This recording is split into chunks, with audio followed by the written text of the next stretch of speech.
The snow. Have you ever seen such beauty?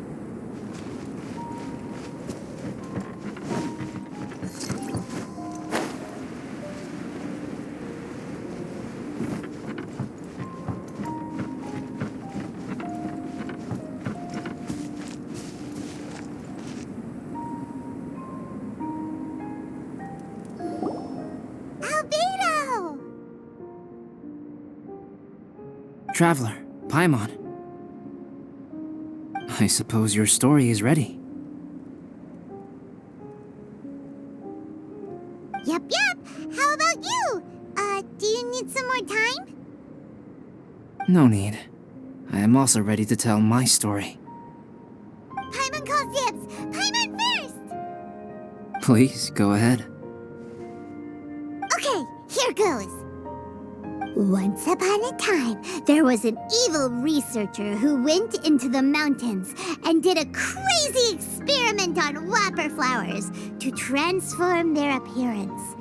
After a lot of pain and suffering, the whopper flowers finally took on a human form. Then they stood by the side of the mountain to wait for unsuspecting bypassers. To whoever spoke to them, they would ask some questions such as, "Who am I? Who are you?"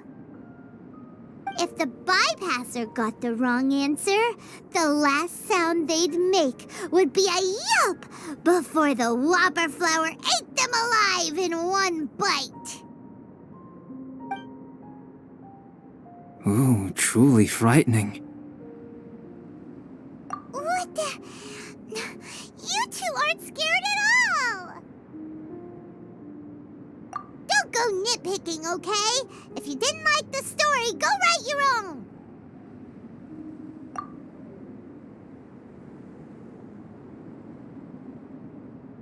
In other words, the whopper flowers would ambush and then completely replace their victims.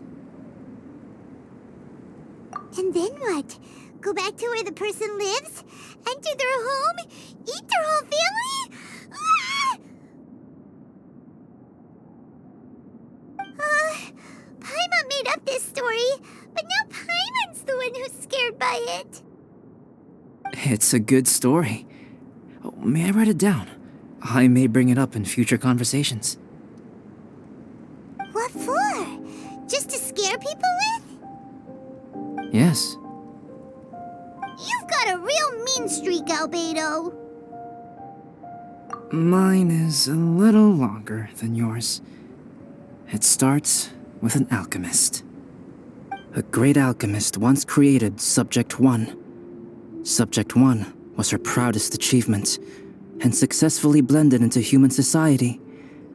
No one ever would have thought that this friend of theirs was in fact a synthetic human. However, unbeknownst to Subject 1, the alchemist had tried the same experiment many times before he had come into being. Some of the rejects from failed experiments had been discarded, but had not died. Subject 2 was one such failed experiment. He was swallowed by a great dragon that came to rest upon a snow-swept mountain. Many years later, he was resurrected by the dragon's mysterious power.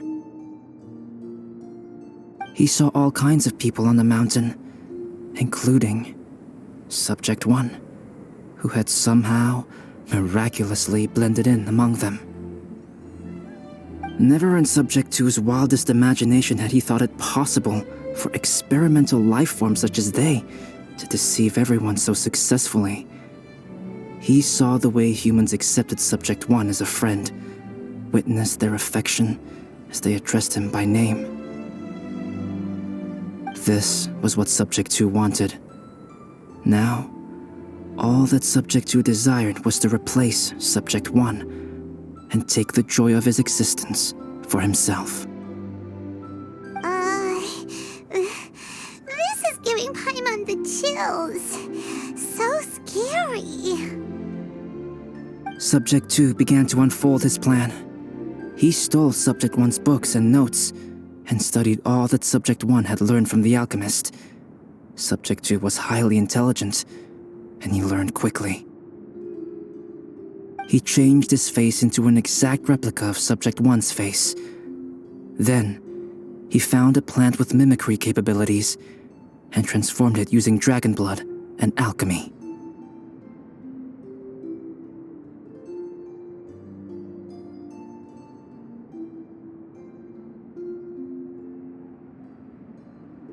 And so, not only did Subject 2 transform his own appearance to perfectly match that of Subject 1, he also created a third entity, Subject 3. What? There's 3 of them now? But Subject 2 wanted to become a perfected human. So, he erased a mark on both his and Subject 3's necks. For these marks were symbols of imperfection. In my view, it was probably a subconscious act, an instinct. He so desperately craved to become a perfect human being that he forgot something. Human beings are defined by their flaws. Subject 2's plan was meticulously crafted. Subject 3 would draw Subject 1's attention. After Subject 1 disposed of Subject 3, he would assume the threat had now disappeared and would let his guard down. The next moment that Subject 1 was alone, Subject 2 would make his move. He would eliminate Subject 1 and become the only one remaining. He would secretly replace the Subject 1 of everyone's memories and inherit his identity, residence, clothing, sword, name, and friends. People would have no idea that the individual they knew had become somebody else from one day to the next. This is way too scary. Paimon's never gonna be able to trust anyone again. But just before Subject 2 could carry out his plan, a unique stranger entered the mix. Subject 2 tried to make contact with this person, but found that they could somehow sense he was different from Subject 1.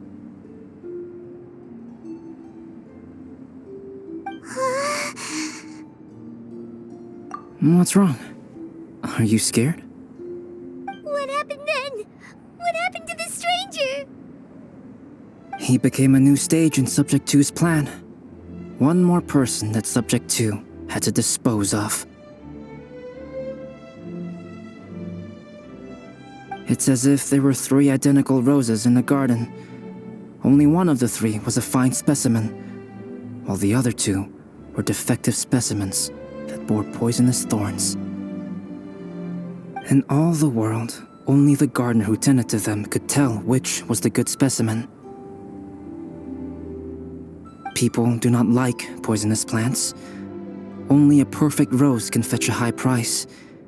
If the inferior specimens wanted to conceal the fact of their worthlessness, they would have to take the gardener out of the picture, using their poisonous thorns. This is exactly what Subject 2 was thinking. So, he hid in the shadows and waited patiently. Maybe soon, he would get his chance to become truly human.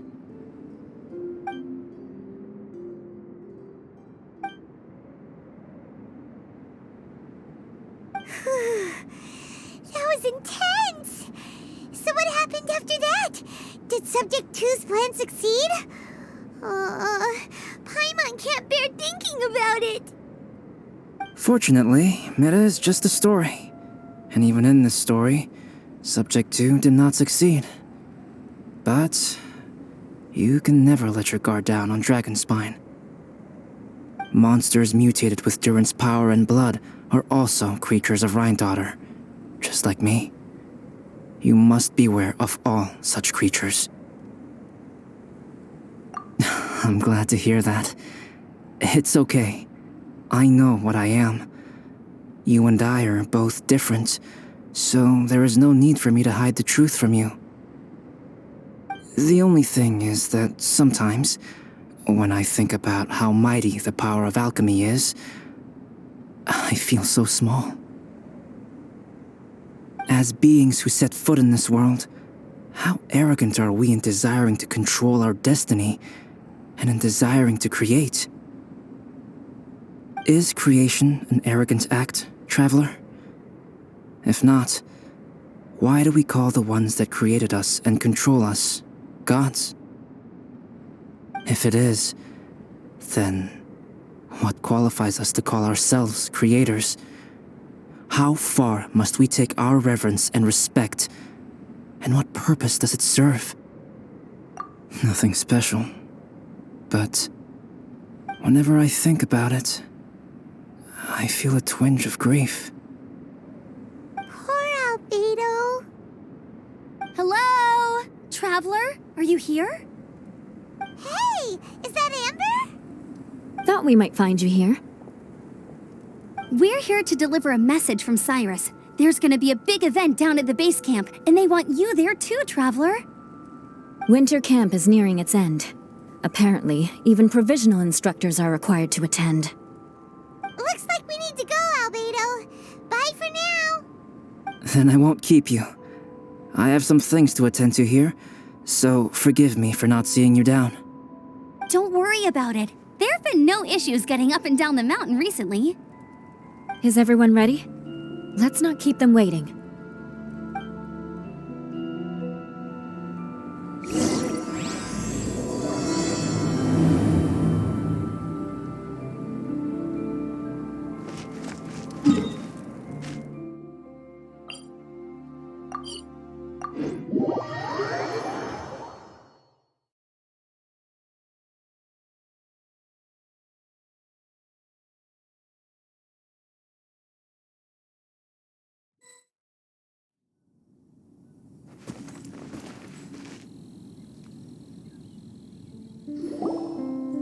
Huh? Who is this guy? Allow me to introduce Yozerv. He's Joel's father. Dad, this is that traveler I was telling you about. The traveler's helped me out loads in the past, and this time we even built a snowman together. Joel has told me everything about you. I can't thank you enough. Wow, this is amazing! Wait a second. Why is Cyrus discreetly wiping tears away? And what is Pallid doing here? Pallid is the hero of the hour this time. Go on, Pallid. Tell us what happened in your own words. Okay. The weather was fine on that fateful day, and I had a feeling that Lady Luck was smiling down on me. So I trusted my gut and set off to explore somewhere new, somewhere dangerous. Because where there is great danger, there is also great treasure. Why does this sound so hard to believe? But I had only been away from the group for a short while when I fell down a slope and just started rolling. Uh-oh. Did my bad luck rub off on him when we ran into each other on the mountain? The place I fell to was somewhere I didn't recognize, and I'd sustained a few injuries. I remember thinking to myself, this is the worst luck I've ever had in my whole life. Then I met Yozerv. He'd heard the sound of me falling and came out to see what was going on. Huh? Wow, so it was completely by chance then. I thought he must have been someone from the Adventurers Guild here for the event, but after a few words of conversation, it was clear that he was having memory problems. He didn't even know his own name. The temperature was freezing, and there was no time to deal with all that there and then, so I convinced him to come back to the camp with me and figure everything else out after we got there. We got back to the camp, ran into Joel, and the moment he saw him, he froze for a second with this completely stunned expression on his face, and then he started crying out, "Dad! Dad!" That's when Yozerv suddenly started to remember. My memory has still not fully recovered, but Joel and his mother, they are the only ones that I will not know that I... Daddy. Daddy's right here, Joel. Daddy's right here. Yozerf, don't you remember anything else at all? The poor princess, feeding the foxes? I'm sorry. I have no recollection. Maybe it's because of the head trauma. I woke up and found myself covered in blood. My things were gone, and there was nothing to indicate who I was or how I got there. I crawled into a cave and settled in for a slow recovery. After my legs and feet were a little better, my hunting skills were what kept me alive. Dad, I was so worried about you. I'm all right now, Joel. Oh, don't cry. Daddy's not going anywhere. I'm here to stay. Oh, this is good. This is good. You know what, though? I definitely think my luck got worse after running into Benin on that mountain. I knew it. I just... No. I just meant if it weren't for you, there's no way I ever would have run into Yozerv on a mountain this huge. Besides, we got back safely, didn't we? So don't blame yourself. Maybe sometimes miracles can only happen when you get just unlucky enough. Ballad. When did you become such a smooth talker, huh? Huh? Am I? I was just telling the truth. Oh, yeah. I want to say thank you to the Traveler, Uncle Cyrus, Auntie Eula, and Auntie Amber. Thanks, everyone. You all helped look after me, and I will always remember it. But I guess I can't take the snowman with me, or it'll melt once it leaves Dragonspine. It's such a shame. Oh, I can help with that. One moment. Huh? Eula? Here, take this. It's powdered rime. Just add it to your snowman, and it will never melt. Wow! Really? Oh, this is awesome! You're the best, Auntie Eula! Dad, I have an unmeltable snowman now! How cool is that? How can I ever repay you all? Thank you all. Thank you from the bottom of my heart. Dad, I want to go move the snowman. Can we do it now, please? Okay. I'll be leaving with Joel now. I'm sure I'll see you all another day. Very well, very well. It's time for Pallid and I to have another discussion concerning his breaches of adventurer discipline. Huh? But Cyrus, I think I kind of made up for my mistakes this time, you know? See you guys! Oh, I made this for you and Amber. Think of it as a winter souvenir. Are you sure? This must be really important to you. Come on now, just take it. No need to make such a fuss. Wow! Now our snowman won't melt either! Great! You're welcome. Just keep it. That's all I ask. Amber and I have some business to attend to now. See you later. See you!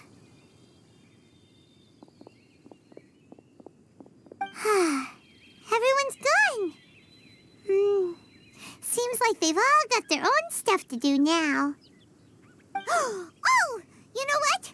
We've been on Dragon's Spine all this time, and somehow Paimon still forgot to ask Albedo about how to make a fruit juicifier machine that could keep the juice fresh. Maybe we should try Timaeus again. He does seem pretty eager to please after all.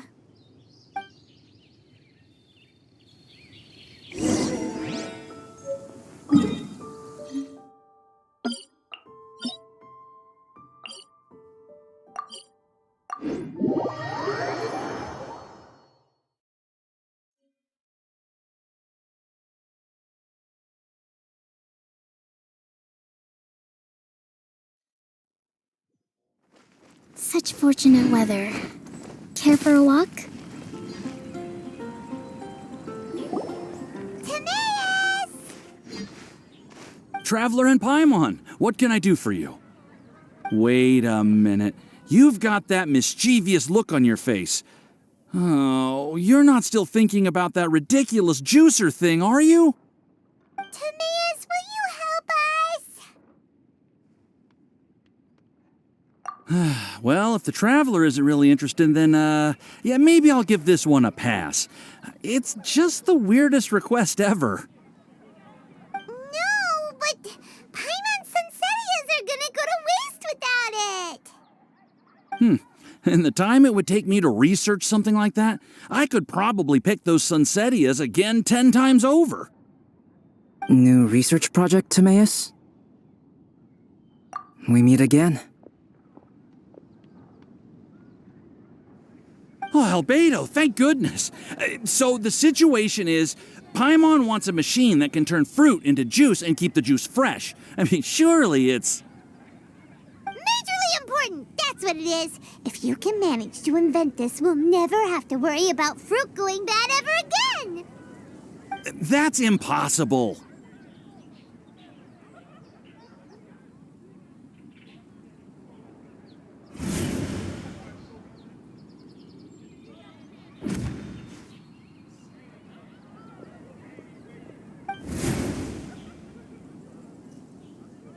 Turning fruit into juice is not hard, but keeping it fresh is more difficult. But if you simply want to keep the fruit from rotting, there are many ways to achieve this. Right, Traveler?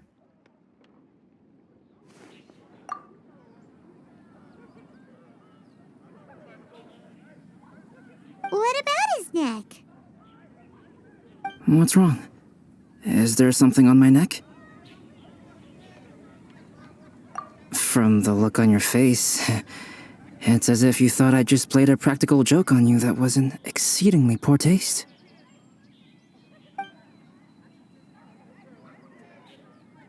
Albedo, you were saying, how do you stop fruit from going bad? Well, one way would be to bury your fruit on Dragonspine, where the snow never melts all year round. But then Paimon won't be able to eat them!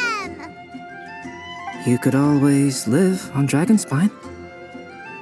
No, too cold for Paimon. Or you can give the fruit to me, and I would take it to Dragonspine for you.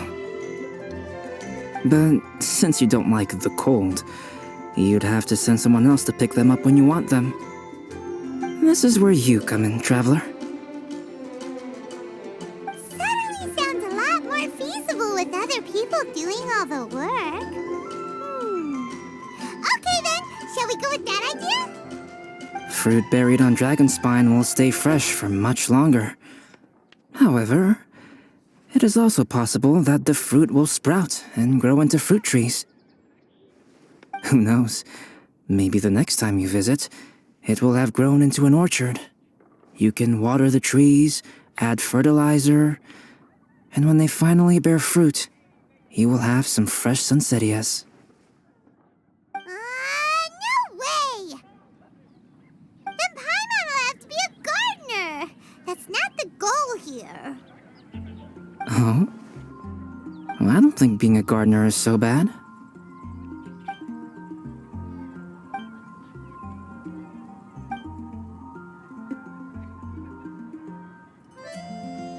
Albedo, stop trying to get your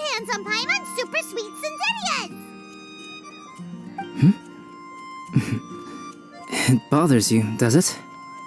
Of course it bothers Paimon. They are the rarest, super-duper sweetest Senseias ever. And they're not for you. Okay, but they're just Senseias.